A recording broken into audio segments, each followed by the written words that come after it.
Tu as choisi le mauvais endroit pour faire le héros, gamin. Le chef des motards plaqua Marcus contre le mur, puis renversa la boîte à dons sur le sol. Les pièces explosèrent sur le parquet en bois du centre communautaire, une symphonie d'espoir brisée. Marcus ne broncha pas. 16 ans, un M85, ses yeux calculant chaque point de sortie. Les 5 imposants motards des Sovereign Riders l'encerclèrent, leurs gilets de cuir grinçant, leurs visages tordus de mépris. Ce centre n'est pas pour ton genre. Le chef s'approcha, son haleine de tabac chaude contre le visage de Marcus. Connais ta place. Marcus contrôla sa respiration, 4 temps à l'inspiration, 4 temps de rétention. L'entraînement militaire de son père prit le dessus.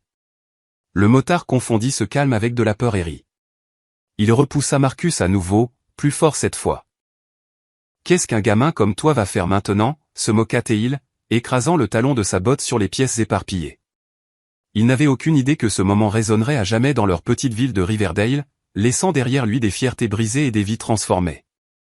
Le centre communautaire de Riverdale était autrefois un bâtiment municipal oublié, à la peinture écaillée et aux fenêtres fissurées. Aujourd'hui, il servait de seul refuge pour de nombreux enfants vulnérables de la ville. Chaque après-midi en semaine, les enfants remplissaient ces pièces de rire et du grattement appliqué des crayons sur le papier. Au cœur de cette transformation se tenait Marcus Jackson, bien qu'il ne s'en fût jamais attribué le mérite. Au cours de la dernière année, il avait fait du bénévolat 20 heures par semaine, organisant des séances de tutorat, entraînant des équipes de basket-ball et, surtout, créant un endroit où les enfants des quartiers défavorisés de Riverdale pouvaient se sentir valorisés. Excellent travail, Deshaun. Tu maîtrises parfaitement ces fractions. Marcus montra le problème suivant sur la feuille de l'enfant de 10 ans. Le garçon s'illumina de fierté, une expression rare pour un enfant dont la vie à la maison laissait peu de raisons de sourire. Marcus vérifia sa montre. 17 heures, il était temps de commencer à fermer. La plupart des enfants étaient partis, récupérés par leurs parents ou leurs frères et sœurs plus âgés. Seuls Deshaun et 2 autres restaient dans la salle d'activité principale. Mademoiselle Garcia est encore en retard, demanda Marcus, bien qu'il connût déjà la réponse. La mère de Deshaun travaillait en double quart à l'hôpital. Oui, elle a dit qu'elle serait là vers 17h30. Deshaun empila ses papiers soigneusement, quelque chose que Marcus lui avait appris. On peut tirer quelques paniers en attendant. Laisse-moi d'abord fermer l'entrée, puis nous le ferons. La porte d'entrée du centre s'ouvrit avec fracas. 5 hommes entrèrent, leurs bottes de cuir lourdes claquant sur le sol. Les Sovereign Riders. Leur chef, Ray Mercer, parcourut la pièce avec un dégoût à peine voilé. Marcus s'interposa entre les motards et les enfants. Nous fermons bientôt. Puis-je vous aider? Ray ignora la question. Il fit le tour de la pièce, traînant ses doigts sur les tables, examinant les modestes ressources du centre. Alors, c'est là que va tout l'argent du conseil municipal ces temps-ci? Intéressante priorité. Les autres motards se répandirent, leur présence remplissant l'espace. Les enfants se rapprochèrent instinctivement de Marcus. Le centre fonctionne principalement grâce à des dons, expliqua Marcus, gardant sa voix égale. Des citoyens privés qui se soucient de l'avenir de la communauté. Ray. C'est ça. J'ai entendu dire le contraire. J'ai entendu dire que mes impôts finançaient cet endroit au lieu de réparer les routes dont mon entreprise dépend. Il ramassa un livre pour enfants, le feuilleta avec dédain, puis le laissa tomber sur le sol. Marcus sentit un éclair de colère, mais garda un visage neutre. La première leçon de son père, ne jamais leur laisser voir ce qui t'affecte. Monsieur Mercer, si vous avez des préoccupations concernant le budget de la ville, les réunions du conseil ont lieu tous les mardis soirs. Marcus s'avança pour ramasser le livre. Je serais ravi. Ravi de quoi, exactement? Ray se posta sur le chemin de Marcus.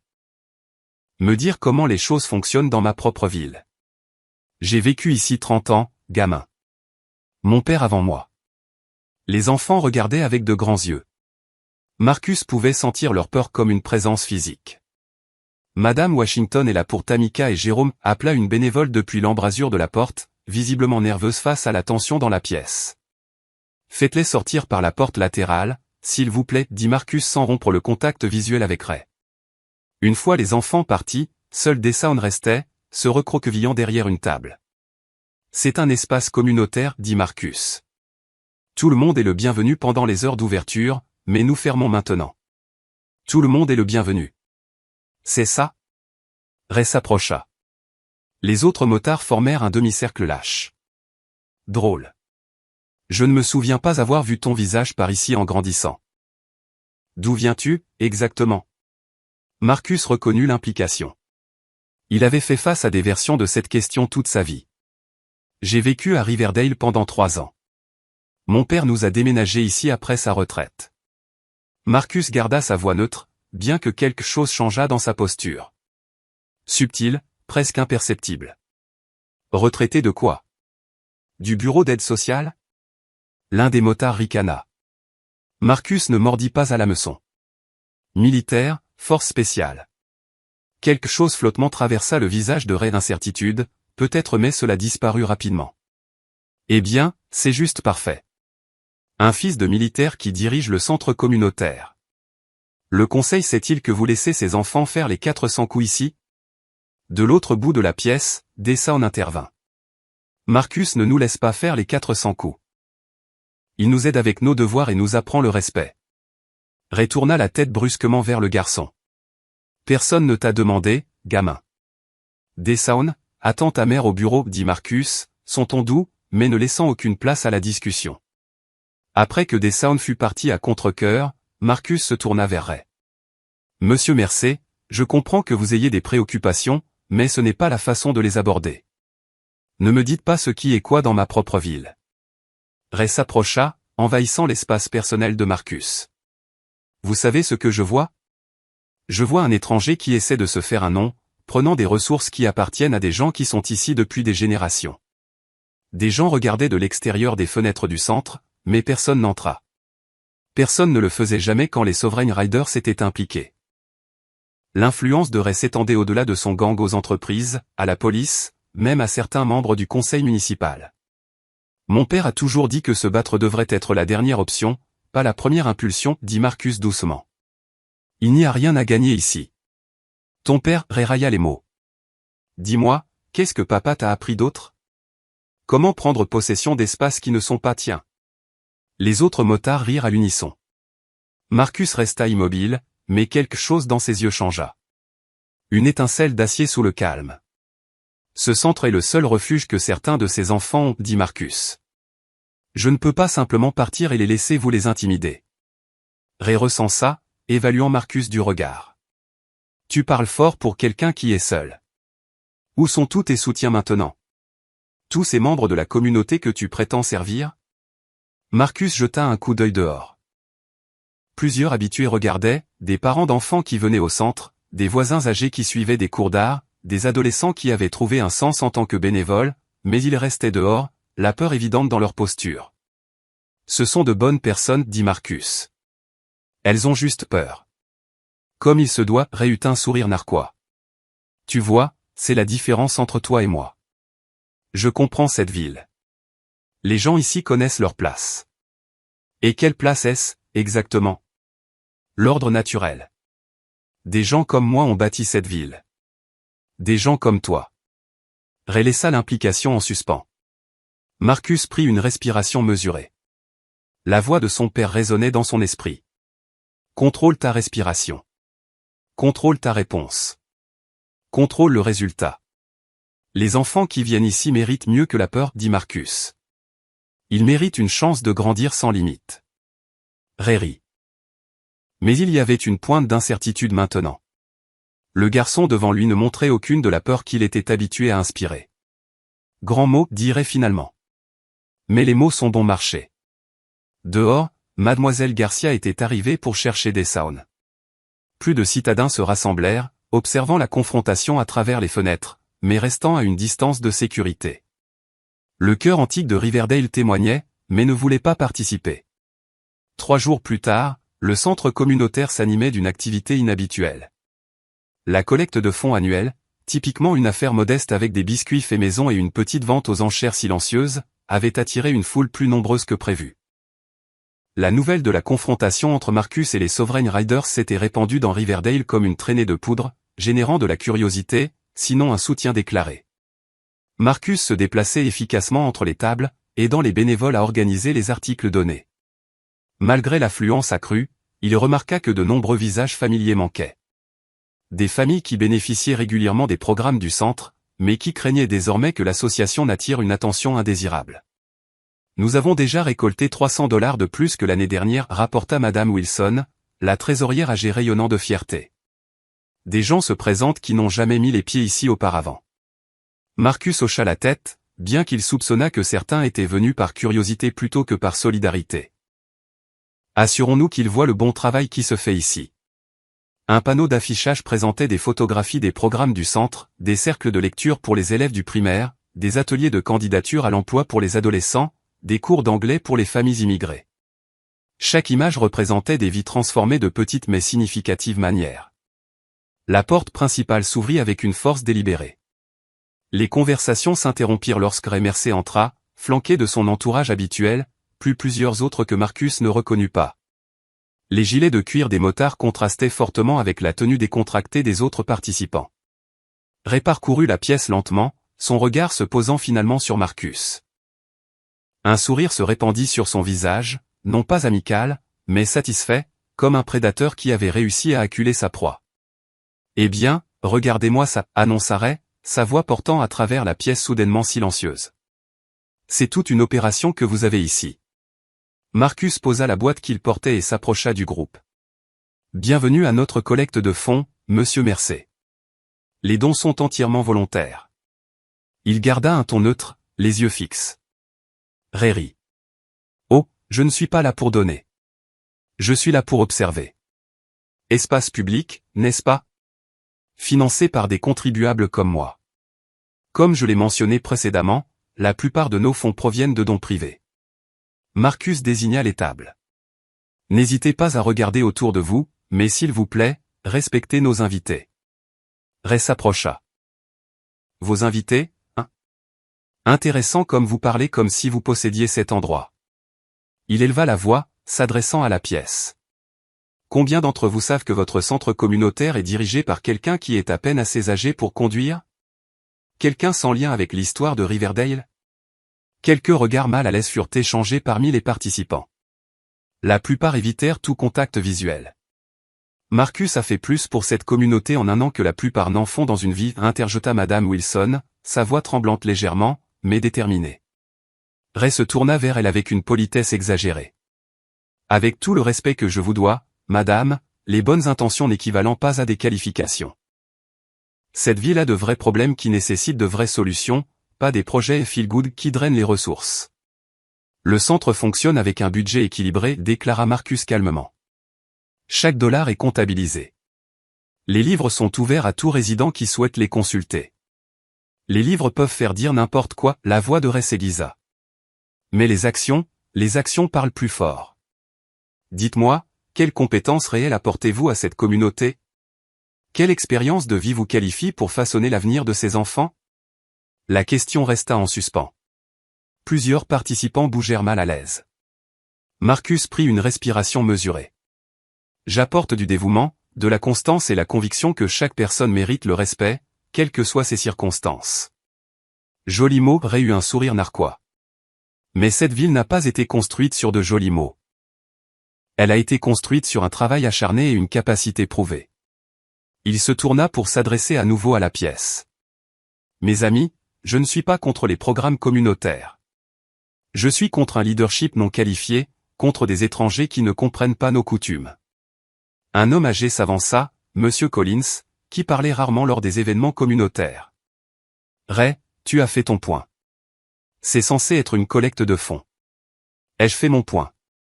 L'attention de Ray revint à Marcus. Je ne pense pas que notre jeune ami comprenne encore. Il parle de respect, mais respecte-t-il nos traditions, notre façon de faire les choses? La pièce était devenue inconfortablement silencieuse. Même les bénévoles avaient arrêté leurs activités, observant la confrontation se dérouler. Si vous avez des préoccupations spécifiques concernant les programmes du centre, je suis ravi d'en discuter. Professionnellement, Marcus insista sur le dernier mot. Les yeux de Ray se plissèrent. Professionnel, hein? Parlons professionnel alors. Tu prétends enseigner la discipline, le respect à ses enfants. Mais quand sais-tu réellement de ces choses? Plus que vous ne l'imaginez, répondit Marcus doucement. Prouve-le. Le défi de Ray coupa la tension. Montre-nous tous de quoi tu es fait. Demain, l'ancien terrain de l'usine. Un simple concours. Conditions physiques. Compétences en leadership. Que la ville voie de quoi son directeur de centre communautaire est vraiment capable.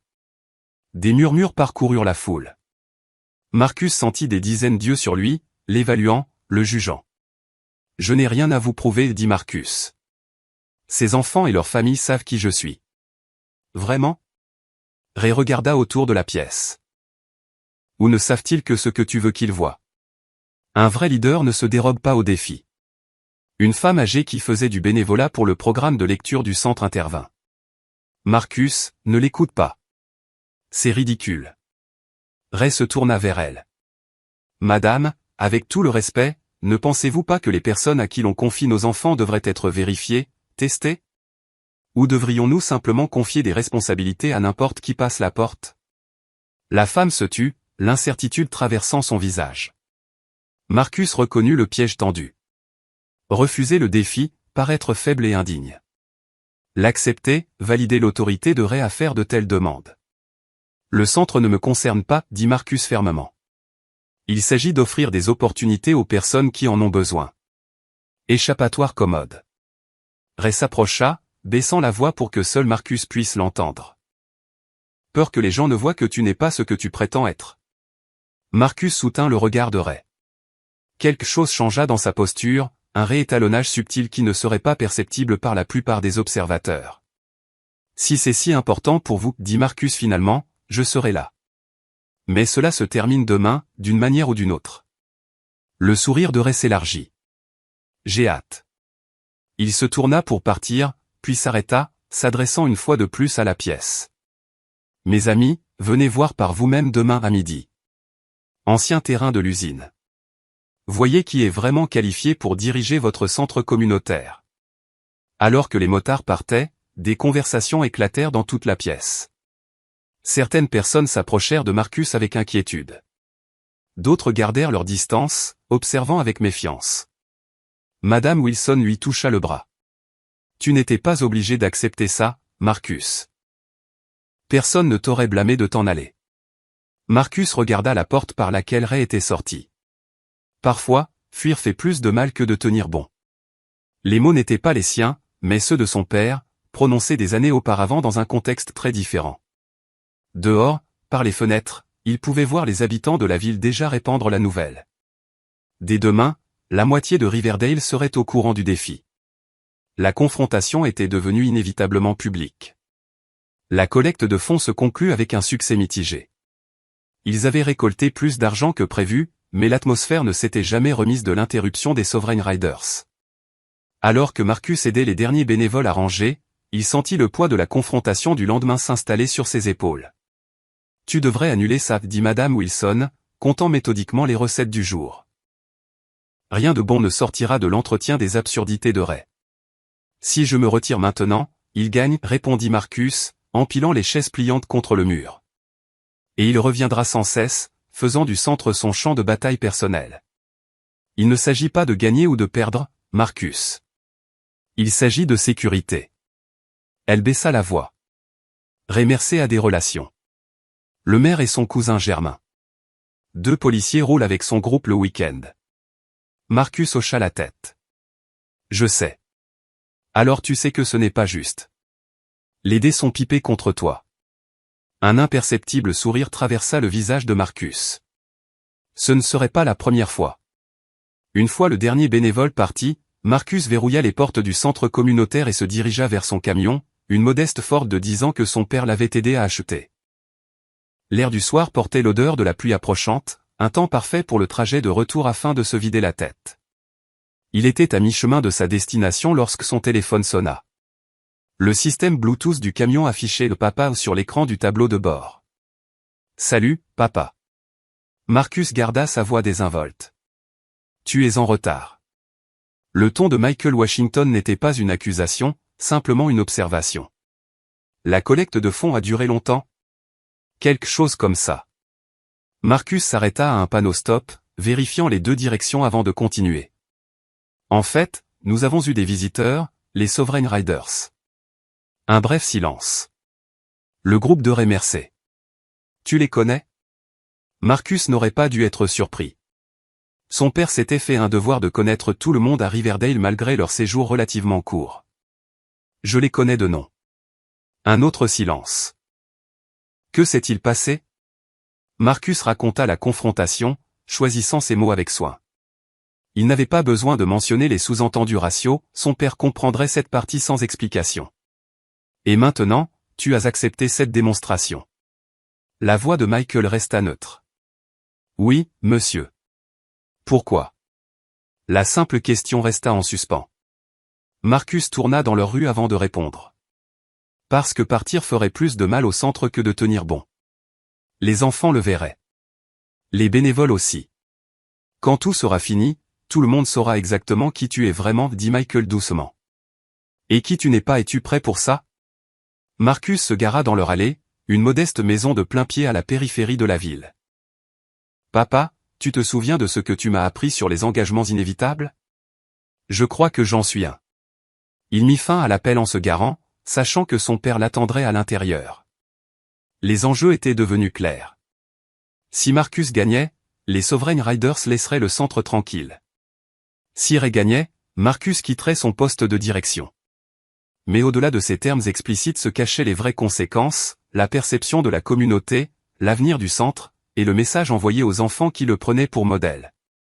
La nouvelle se répandit rapidement à Riverdale. Au coucher du soleil, les réseaux sociaux bourdonnaient de spéculations. Certains exprimèrent leur soutien à Marcus, louant son travail auprès des jeunes de la région. D'autres mirent en doute ses qualifications, faisant écho au sentiment de Ray concernant les étrangers et la tradition. Un message texte arriva de la mère de Deshaun. Marcus, s'il te plaît, sois prudent demain. Deshaun s'inquiète pour toi. Nous tous aussi. Des messages similaires suivirent d'autres parents et habitués du centre, inquiétude, soutien, mais aussi un courant sous-jacent de doute. Ce jeune homme pouvait-il vraiment tenir tête à Ray Mercer et à son équipe? Marcus posa son téléphone. Demain répondrait à cette question pour tout le monde. Dans sa chambre, il ouvrit son placard et attrapa un sac de sport rangé sur l'étagère supérieure. À l'intérieur se trouvaient des articles qu'il n'avait pas utilisés depuis des mois, de l'équipement d'entraînement de ses jours avant Riverdale. Il n'en aurait pas besoin demain, mais les toucher recentra ses pensées, lui rappela qu'il était au-delà des perceptions des autres. L'uniforme ne fait pas le soldat, avait toujours dit son père. Le caractère le fait. Demain, son caractère serait mis à l'épreuve de la manière la plus publique possible. Toute la ville serait témoin du résultat, et les conséquences s'étendraient bien au-delà d'un simple concours entre deux individus. Pour le centre communautaire, les enjeux étaient son avenir, à savoir s'il continuerait d'être un refuge sûr ou deviendrait un autre champ de bataille dans la campagne territoriale de Ray. Pour Marcus personnellement, les enjeux étaient sa position, sa réputation et la confiance qu'il avait si durement bâtie. Mais pour la communauté de Riverdale, les enjeux étaient encore plus élevés, un référendum public sur qui appartenait et qui n'appartenait pas, dont la voix comptait et dont la voix pouvait être ignorée. La maison des Washington s'éveilla avant l'aube. Marcus trouva son père déjà assis à la table de la cuisine, 2 tasses de café fumantes posées avec précision sur la surface en chêne usé. Michael Washington imposait sa stature malgré la canne appuyée contre sa chaise, aux épaules larges et au dos droit, son port militaire évident dans chaque mouvement mesuré. « Tu n'as pas pu dormir ?» demanda Marcus, prenant place en face de son père. Vieilles habitudes, Michael poussa une tasse vers son fils. « Tu sais, je n'ai jamais eu besoin de plus de 4 heures. » Ils s'assirent dans un silence confortable, l'obscurité de l'aube enveloppant la maison comme une couverture. Par la fenêtre, les contours de leur modeste jardin arrière étaient à peine visibles, un petit potager, un établi où Michael passait des heures à restaurer des meubles, et le poteau en bois que Marcus utilisait pour ses exercices d'entraînement depuis qu'ils avaient déménagé à Riverdale. « Tu penses trop fort, dit finalement Michael, sa voix grave à peine au-dessus d'un murmure. Marcus sourit. « Désolé, monsieur. Ne t'excuse pas. Dis-moi juste ce qui te préoccupe. Je me demande si je n'empire pas les choses. Si accepter le défi de Ray ne fait pas le jeu de Ray. » Michael posa sa tasse avec une précision délibérée. « Dis-moi ce que tu vois se passer aujourd'hui. Décris-moi ça. » Marcus ferma brièvement les yeux, visualisant. « Ray amènera une foule. en fera un spectacle. Il essaiera de m'humilier publiquement pour prouver son point de vue sur les étrangers. Et comment réagiras-tu? Avec contrôle. Discipline. Marcus ouvrit les yeux. Comme tu me l'as appris. Michael hocha lentement la tête. Le défi physique n'est pas ce qui t'inquiète. C'est la nature publique de celui-ci. Marcus fixa son café. 3 ans à Riverdale, et certaines personnes me regardent encore comme si j'étais arrivé hier. Peu importe ce que je fais pour le centre, pour les enfants. Fils. La voix de Michael s'aiguisa légèrement, exigeant l'attention. Ce n'est pas une bataille que l'on gagne avec les points ou des démonstrations. C'est une bataille que l'on gagne avec le temps et la constance. Mais aujourd'hui, il ne s'agit pas de temps. Il s'agit de maintenant. De montrer aux gens. Que veux-tu exactement leur montrer? Michael l'interrompit. Que tu peux surpasser physiquement Ray Mersey? Qu'est-ce que cela prouve? La question resta en suspens entre eux. Marcus n'avait pas de réponse immédiate. L'expression de Michael s'adoucit. Tu sais, ta mère a fait face à des défis similaires lorsqu'elle a lancé le programme d'alphabétisation dans notre ancienne ville. Les gens ont remis en question ses qualifications, ses motivations. La mention de la mère de Marcus envoya une douleur familière à sa poitrine. Sarah Washington était décédée 5 ans auparavant, un accident de voiture par une nuit pluvieuse, un conducteur ivre qui avait franchi la ligne médiane. Le même accident qui avait laissé Michael avec une claudication permanente et mis fin à sa carrière militaire. Je me souviens, dit Marcus doucement. Elle n'a jamais reculé. Non, elle n'a pas reculé. Mais elle n'a jamais non plus fait de cela une question de se prouver. Elle s'est concentrée sur le travail, sur les gens qu'elle servait. Michael se leva avec précaution, gardant son équilibre sans sa canne, et se dirigea vers une étagère dans le salon. Il revint avec une petite boîte en bois, patinée par l'âge et un maniement soigneux. Ta mère a construit ce centre à partir de rien, continua Michael, posant la boîte sur la table. Parfois, la paix exige de tenir bon, mais la manière dont tu te tiens compte plus que le fait de te tenir. Il ouvrit la boîte, révélant une collection d'objets, des photographies, des médailles, un drapeau américain plié et un journal usé. Michael retira une photographie et la tendit à Marcus. L'image montrait un Michael plus jeune en uniforme, debout à côté d'autres soldats dans un paysage désertique. Leur visage était maculé de poussière, mais ils souriaient, la satisfaction fatiguée d'une mission accomplie. Fallujah, 2004 expliqua Michael. Mon deuxième déploiement avec les forces spéciales. Nous venions d'extraire une famille ciblée par des insurgés. Marcus avait déjà vu la photo, mais son père n'avait jamais discuté des détails de cette mission. Nous sommes entrés en nous attendant à un échange de tirs, continua Michael. Les renseignements indiquaient que le complexe était lourdement gardé, mais quand nous sommes arrivés, j'ai pris une décision différente. Au lieu d'un assaut direct, je me suis approché seul, désarmé. Marcus leva les yeux, surpris. Tu ne m'as jamais raconté cette partie. Ce n'est pas le genre d'histoire qui fait de bonnes légendes militaires. Michael sourit légèrement. J'ai parlé avec l'ancien local, expliqué notre but. Il s'est avéré que les gardes étaient des membres de la famille protégeant leurs proches. Ils avaient aussi peur de nous que nous étions suspicieux d'eux. Il tapota la photographie. Nous avons effectué l'extraction sans tirer un seul coup de feu. Mon commandant était furieux que j'ai enfreint le protocole, jusqu'à ce qu'il voie les résultats. Michael remit la photo dans la boîte et en sortit autre chose, un petit médaillon en bronze sur une chaîne. Celui de ton grand-père, expliqua-t-il, le plaçant dans la paume de Marcus.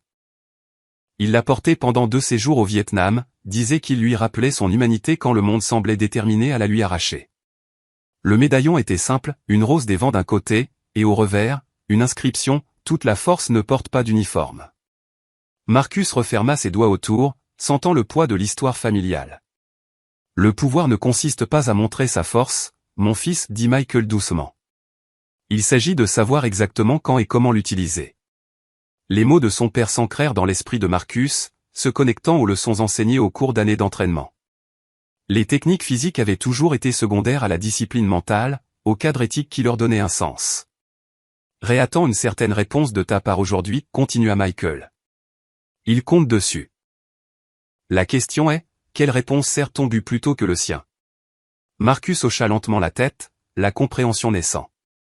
Un vrai combat ne consiste pas à savoir qui est le plus fort. Il s'agit de savoir qui maintient le contrôle. Exactement. L'expression de Michael devint sérieuse. Tu as été entraîné différemment de ce que Ray attend, mais révéler cet entraînement signifie en révéler davantage sur notre famille que ce que nous avons choisi de partager avec Riverdale. C'était le cœur de leur existence prudente dans la petite ville. Michael Washington n'était pas n'importe quel soldat à la retraite. Il avait été un opérateur légendaire. Ses missions toujours classifiées.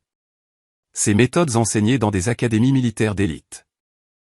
Après l'accident, après avoir perdu Sarah, il avait cherché l'anonymat, un endroit tranquille pour guérir et élever son fils loin de l'ombre de sa réputation. Quand les gens sauront qui tu es vraiment, qui nous sommes, les choses changeront, avertit Michael. Es-tu prêt pour ça?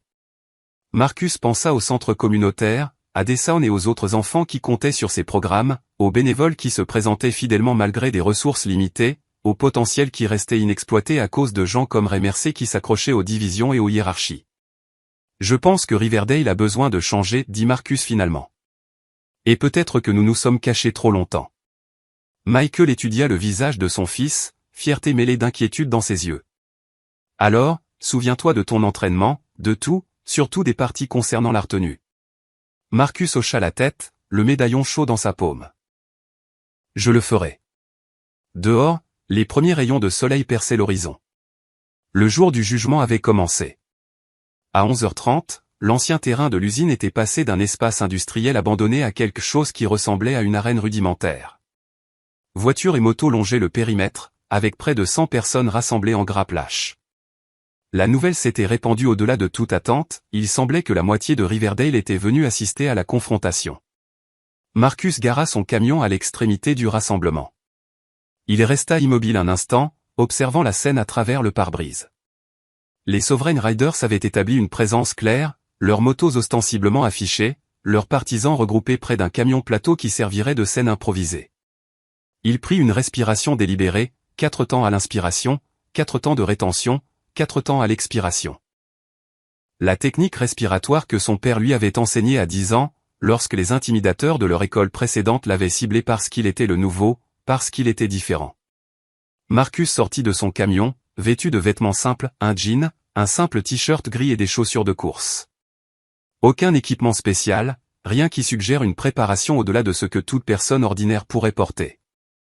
Il ne portait rien d'autre que ses clés et le médaillon de bronze, maintenant glissé dans sa poche. Les conversations se turent à son passage dans la foule. Certaines personnes hochèrent la tête en guise de reconnaissance, d'autres détournèrent le regard. Il reconnut des visages du centre communautaire, des parents, des bénévoles, même certains des adolescents plus âgés qui participaient au programme.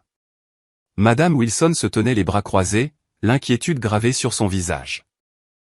Deshaun et sa mère attendaient vers l'arrière, le garçon sautillant sur la pointe des pieds pour mieux voir. Ray Mercer se tenait sur le camion plateau, faisant la cour parmi ses partisans. Il portait son gilet de cuir sur une chemise noire, de lourdes bottes lui conférant une hauteur supplémentaire. Lorsqu'il aperçut Marcus, un sourire se répandit sur son visage, non pas amical, mais satisfait, comme un prédateur qui avait réussi à acculer sa proie. Pile alors, annonça Ray à haute voix. Je n'étais pas sûr que tu viendrais. Marcus s'approcha du camion, s'arrêtant à quelques mètres. J'ai dit que je serais là. Ah oui? Ray sauta du plateau avec une emphase théâtrale. Mes amis, pour ceux qui ne le savent pas, ce jeune homme dirige notre centre communautaire depuis 1 an. Aujourd'hui, il va nous montrer s'il est réellement qualifié pour cette responsabilité. Des murmures parcoururent la foule. Marcus resta immobile, sa posture détendue mais alerte.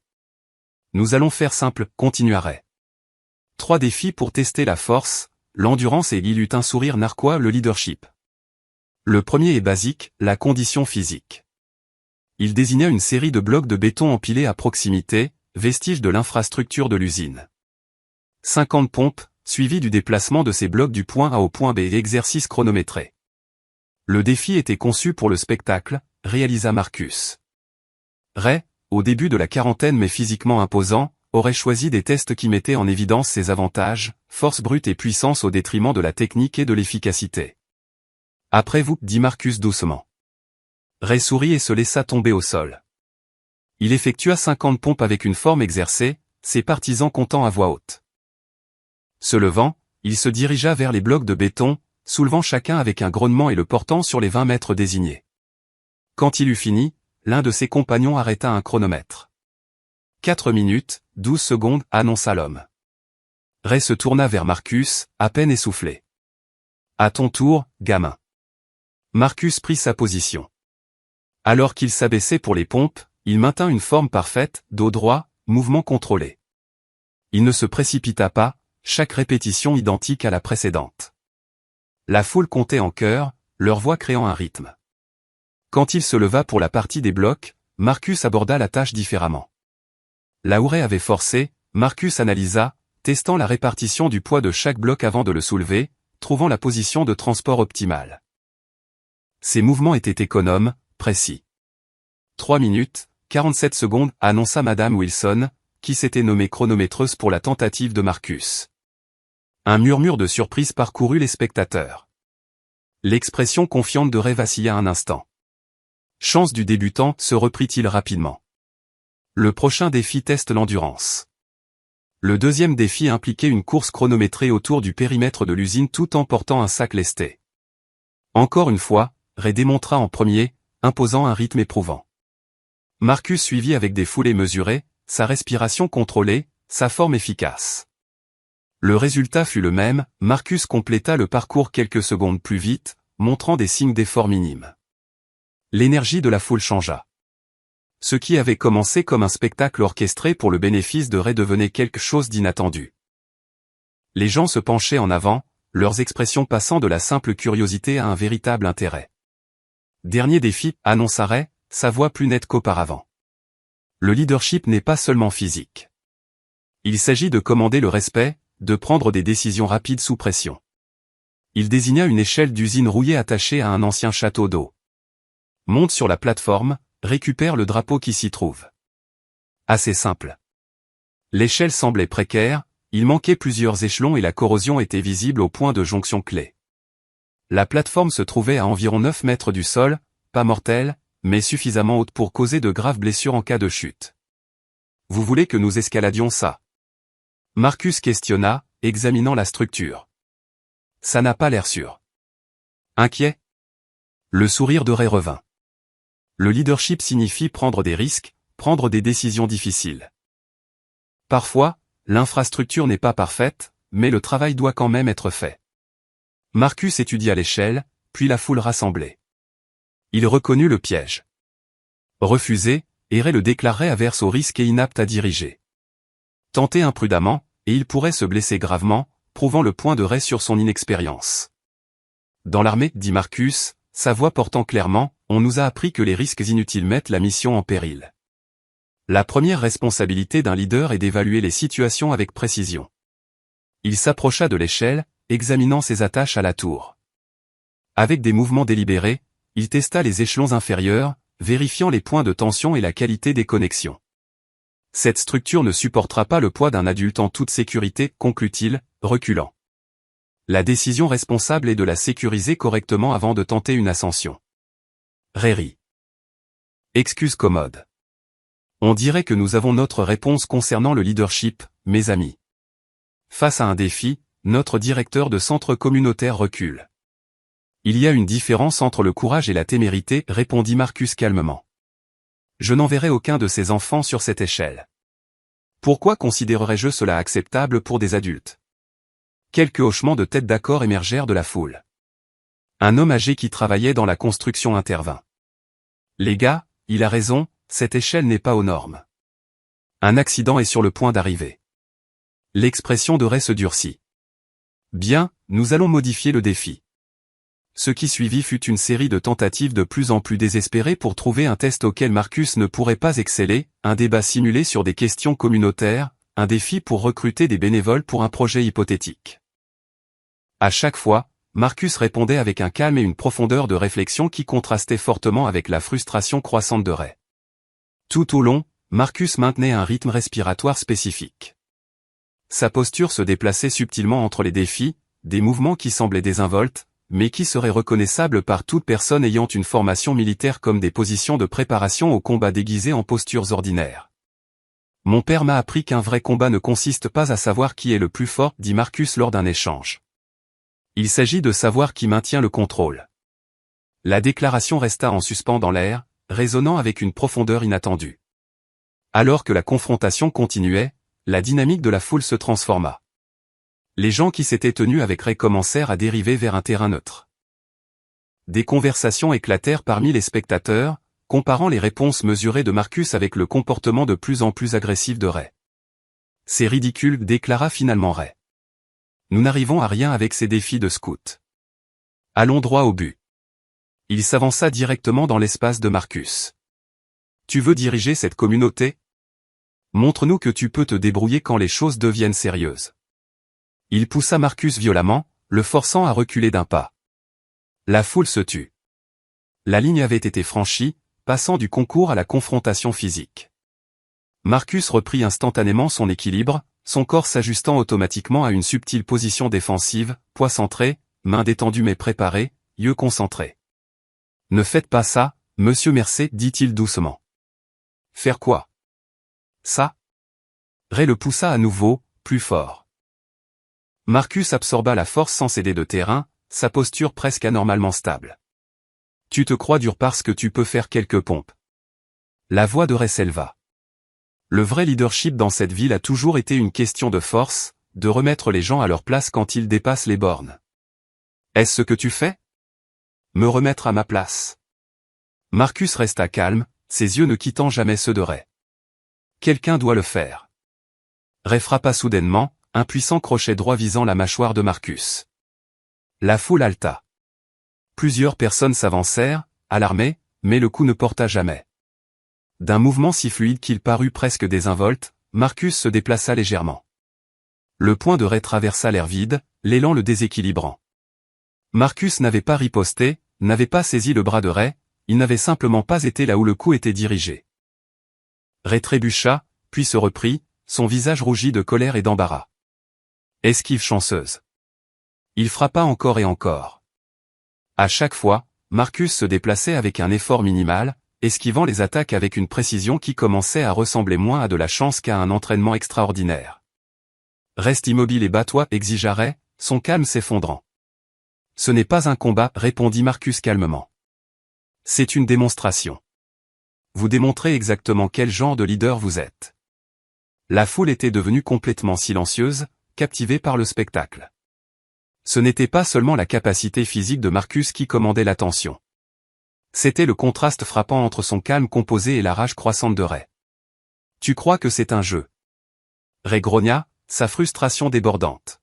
« C'est ma ville, mes règles. » La déclaration resta en suspens dans l'air, révélant plus que Ray ne l'avait voulu sur ses véritables motivations. La prochaine attaque de Ray vint avec toute sa force, une combinaison déchaînée de coups de poing, suivie d'une tentative de plaquer Marcus au sol. La foule recula, créant un cercle plus large à mesure que la confrontation s'intensifiait. Tout au long de l'assaut, Marcus maintint sa posture défensive, redirigeant l'élan de Ray plutôt que de s'y opposer directement. Il se déplaçait avec une économie de mouvement qui semblait impossible, des ajustements minimes qui le maintenaient néanmoins perpétuellement hors de portée de Ray. Pas une seule fois Marcus ne riposta. Pas une seule fois il ne saisit ou ne retint Ray. Ses mains restèrent ouvertes, ses mouvements fluides. Pour l'observateur occasionnel, il aurait pu sembler que Ray ne parvenait tout simplement pas à toucher. Mais ceux qui avaient des yeux entraînés pouvaient voir la technique délibérée à l'œuvre. « Batte-toi » cria Ray, la frustration rendant ses attaques de plus en plus imprudentes. La sueur coulait sur son visage, sa respiration était haletante. « Arrête de danser et bats-moi. » Marcus resta silencieux, sa respiration contrôlée, sa concentration absolue. Ce n'était pas l'adolescent sans entraînement que Ray s'attendait à intimider. C'était quelque chose d'entièrement différent, une démonstration de discipline qui transcendait l'autodéfense ordinaire. La perception de la foule changea palpablement. Ce qui avait commencé comme un divertissement se transformait en quelque chose de plus profond, une représentation visible de deux philosophies opposées. Agression brute contre réponse contrôlée. Domination contre discipline. Alors que Ray se fatiguait, ses attaques devenant plus bâclées, plus désespérées, Marcus parla finalement. « Il n'y a rien à gagner ici, dit-il, sa voix portant clairement malgré son calme. Vous avez fait votre point. J'ai fait le mien. Mettons fin à cela avant que quelqu'un ne se blesse. N'ose pas me parler de haut. Ray se jeta en avant dans une dernière charge désespérée. Cette fois, Marcus se déplaça différemment. Au lieu de simplement esquiver, il s'avança, rencontrant la charge de Ray avec un timing précis. Sa main toucha l'épaule de Ray, un simple contact, rien de plus, mais placé avec une telle précision qu'il redirigea tout l'élan de Ray. Le chef des motards se retrouva soudainement déséquilibré, sa propre force le portant vers l'avant et vers le bas. Il trébucha, puis tomba lourdement sur la terre. Un halètement collectif s'éleva des spectateurs. Ray n'avait pas été jeté ou frappé, il avait essentiellement été guidé pour se vaincre lui-même. Marcus recula immédiatement, les mains ouvertes dans un geste non menaçant. « Êtes-vous blessé, monsieur Mercer ?» Ray gisait dans la terre, le souffle coupé, son calme brisé. Le leader invincible des Sovereign Riders avait été humilié sans qu'un seul coup de poing ne lui soit porté. « Qui diable es-tu » Ray halta, l'incrédulité inscrite sur son visage. Marcus tendit la main. La même personne que j'étais hier, quelqu'un qui se soucie de cette communauté. Ray fixa la main tendue, le conflit évident dans son expression. La fierté luttait contre la réalité indéniable de ce qui venait de se passer. Un vrai leader protège les gens, continua Marcus, la main toujours tendue.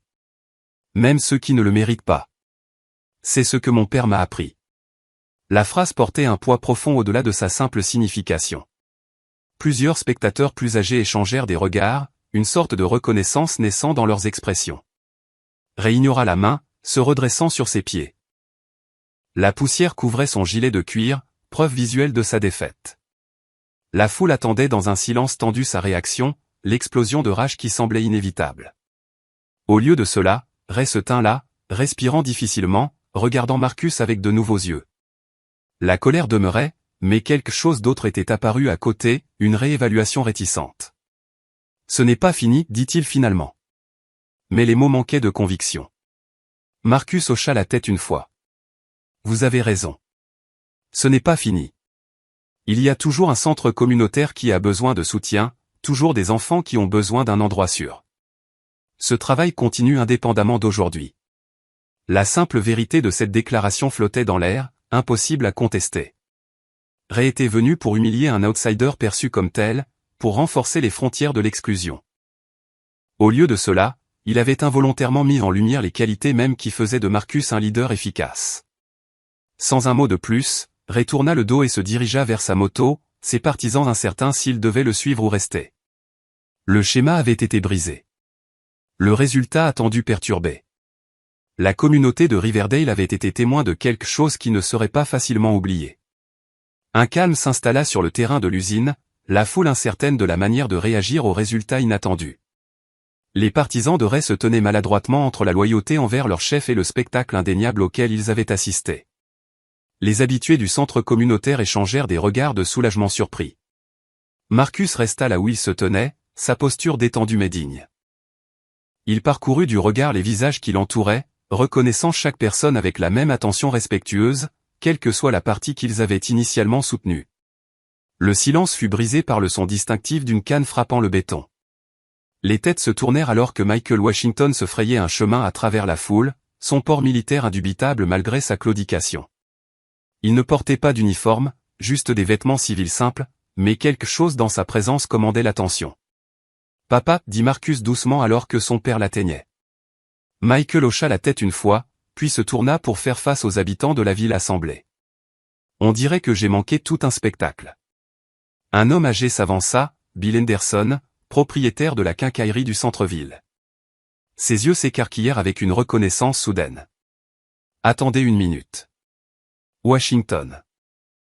Michael Washington. » Henderson regarda alternativement le père et le fils. « Du 5e groupe des forces spéciales ?» L'expression de Michael resta neutre, mais il inclina légèrement la tête. « C'était il y a longtemps, Bill. » Un murmure se répandit dans la foule.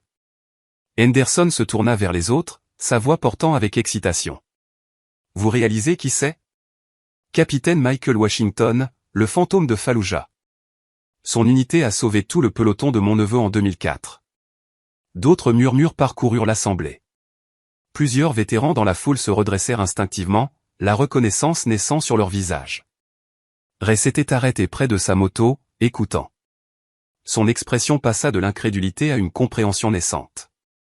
Le programme d'entraînement que vous avez développé est toujours utilisé aujourd'hui, continua Henderson. Mon neveu a dit que vous étiez l'officier le plus respecté de toute la région. Michael leva une main, son malaise évident face à cette reconnaissance publique. C'est du passé.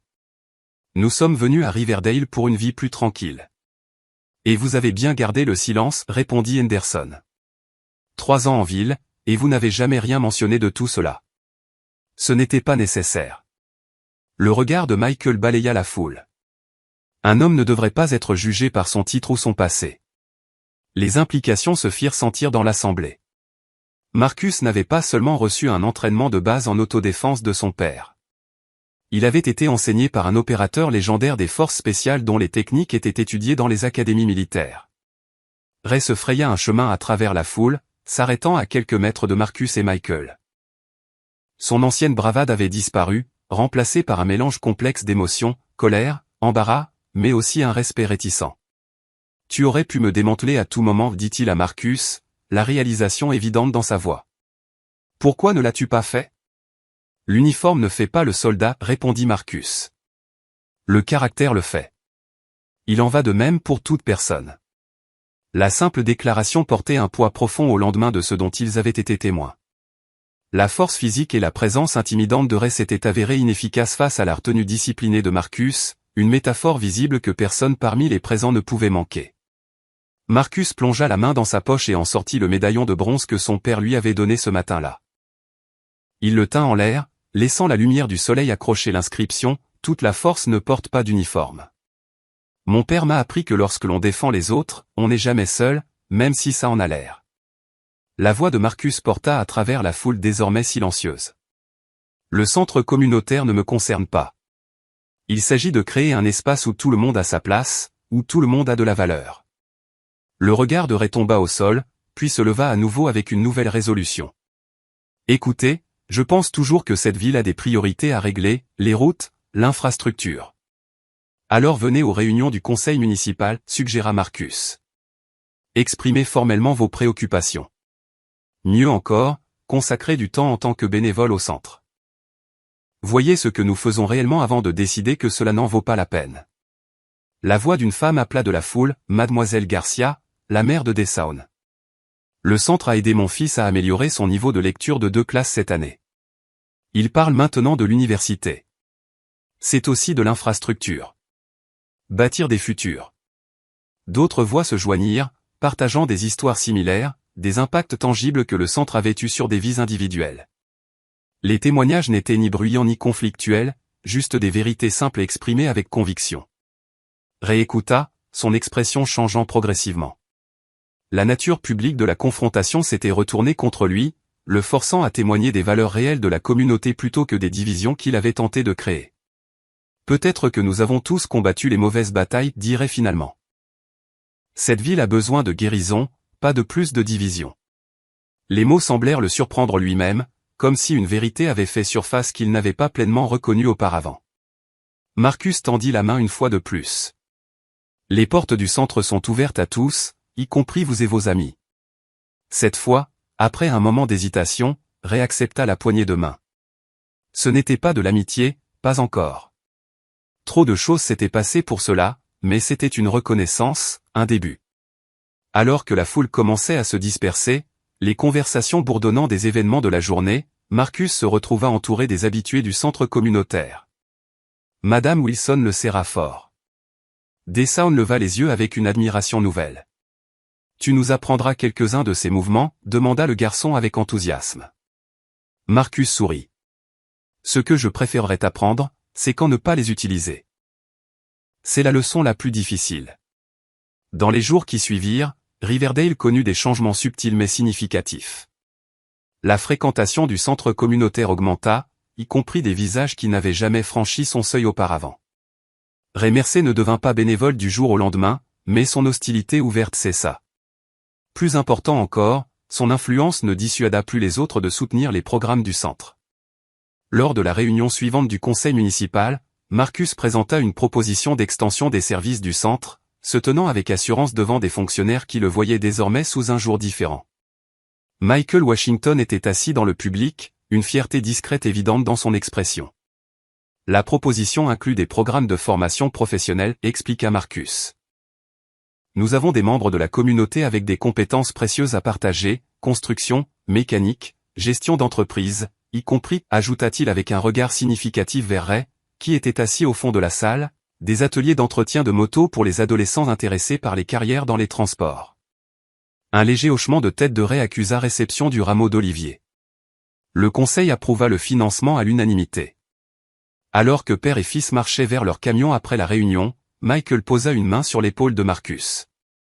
Ta mère serait fière, non pas parce que tu as gagné un combat, mais parce que tu as trouvé un moyen de construire des ponts au lieu de murs. Marcus manipula le médaillon de bronze, désormais un élément permanent de sa poche. La vraie force ne consiste pas à dominer les autres, réfléchit-il. C'est d'avoir la discipline de protéger ce qui compte sans devenir ce contre quoi on se bat. Autour d'eux, Riverdale continuait ses rythmes quotidiens. Mais quelque chose de fondamental avait changé. Les barrières invisibles qui avaient divisé la communauté n'avaient pas entièrement disparu, de telles transformations ne se produisent jamais du jour au lendemain, mais elles s'étaient affaiblies, créant un espace pour de nouvelles possibilités. Au centre communautaire la semaine suivante, un visiteur surprenant arriva pendant la session de devoirs de l'après-midi. Ray Mercer se tenait maladroitement dans l'embrasure de la porte, le gilet de cuir remplacé par une simple chemise de travail. J'ai entendu dire que vous pourriez avoir besoin de quelqu'un pour réparer le panier de basket à l'arrière, dit-il d'une voix bourrue. Je pensais y jeter un coup d'œil. Marcus sourit. Nous apprécierions cela. Les enfants demandent quand il fonctionnera à nouveau. C'était un petit pas, mais dans une ville comme Riverdale, les petits pas pouvaient mener à de grands voyages. Abonnez-vous dès maintenant pour rejoindre notre communauté d'amoureux des récits, et ne manquez jamais nos contes hebdomadaires de courage, de justice et de héros inattendus. Chaque histoire est méticuleusement conçue pour offrir ce moment gratifiant où les intimidateurs font face aux conséquences, et les opprimés triomphent. Aimez cette vidéo pour aider d'autres à découvrir ces récits puissants qui combinent une émotion réelle avec des conclusions satisfaisantes. Votre soutien nous aide à créer plus de contenu qui offre ces moments de karma instantané parfaits que vous recherchez. Activez les notifications pour être le premier à entendre notre prochaine histoire virale, où des personnes ordinaires révèlent des capacités extraordinaires lorsqu'elles sont poussées à bout. Des histoires de victoire, où la justice est servie avec une touche de satisfaction. Abonnez-vous maintenant. Ils disent que c'est juste comme ça que le monde fonctionne. Nous disons, changeons-le. Chez Beat Stories, nous capturons le moment exact où la justice rencontre son adversaire. Abonnez-vous si vous en avez assez des mêmes excuses déguisées.